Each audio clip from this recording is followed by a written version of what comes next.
Chapter 9। मेरे पति की जॉब ट्रांसफरेबल थी। मैं तो बच्चों के साथ और अपने सास ससुर के साथ एक ही जगह रहती थी। एक दिन मैं बहुत परेशान थी और गुस्से में भी थी। मैंने अपने हस्बैंड की गर्लफ्रेंड को फोन कर दिया। उसने फोन उठाया, हेलो कहा। मैंने उसे बहुत धमकाया, गुस्सा किया, बुरा भला कहा और डराया कि अगर आज के बाद तुमने मेरे पति से बात की तो फिर देखना कि मैं क्या करती हूँ। लेकिन उसने जल्दी ही फोन रख दिया और वह कुछ नहीं बोली। मेरे दिमाग का थोड़ा सा बोझ हल्का हुआ और सोचा कि शायद अब वह डर जाएगी। उसके भी 2 बच्चे विदेश में पढ़ते थे। ये सब बातें मुझे बाद में पता लगती रहती थी। हमारे बच्चे भी अब कॉलेज में पढ़ने लगे। कितनी हैरानी की बात है कि इतने बड़े बड़े बच्चे और इनका अफेयर अभी भी चल रहा है। अगर इतना ही प्यार करते हो तो अपने अपने परिवारों को छोड़कर भाग क्यों नहीं जाते? तब तुम्हें डर लगता है कि सोसाइटी क्या कहेगी, बच्चे क्या कहेंगे, इज्जत का क्या होगा।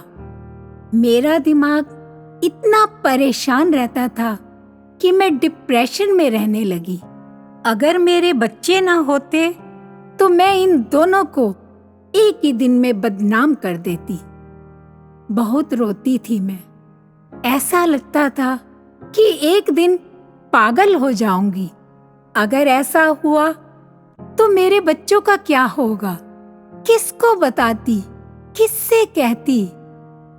कुछ समझ नहीं आता था मुझे। मेरे दिमाग पर इतना स्ट्रेस रहने लगा कि मुझे साइकेट्रिस्ट से ट्रीटमेंट लेना पड़ा। डॉक्टर बहुत अच्छे थे। वो मुझे हैरान होकर कहते, तुम्हारे साथ ऐसा हो रहा है?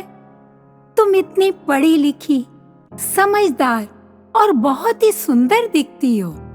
डॉक्टर कहते कि तुम अपनी फैमिली में बता दो, अपनी जिंदगी खराब मत करो। मैंने कहा, नहीं डॉक्टर, आप बस ऐसे ही मेरा इलाज करते रहो। मैं काफी रिलैक्स फील करती हूँ। किसी को पता भी नहीं चला कि मैं ट्रीटमेंट ले रही हूँ।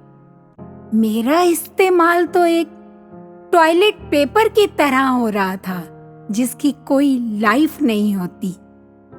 अब मैं उन प्रूफ के बारे में बताने जा रही हूँ जो इतने ठोस और सच्चे हैं, जिन्हें कोई भी झूठा नहीं कह सकता और इतने हैरान कर देने वाले हैं। मेरे अगर बच्चे ना होते तो मैं शायद एक पल भी ना लगाती अपने पति को छोड़ने में। पेड़ों जैसी लग रही थी जिंदगी। फल भी खा रहे थे लोग और पत्थर भी मार रहे थे। अब लेखिका के शब्दों में मैं तो यही कहूंगी कि मेरी दोस्त का इंतजार करना इस भरोसे पर कि अब शायद ऐसा ना हो, एक बहुत बड़ी गलती रही। मैं यही कहूंगी, if a person already broke your trust once, he will never hesitate to do it again. विश्वास तो एक पंछी की तरह है, अगर उड़ गया तो फिर वापस नहीं आएगा। मैंने उसे कहा, sometimes it is better to be alone. Nobody can hurt you.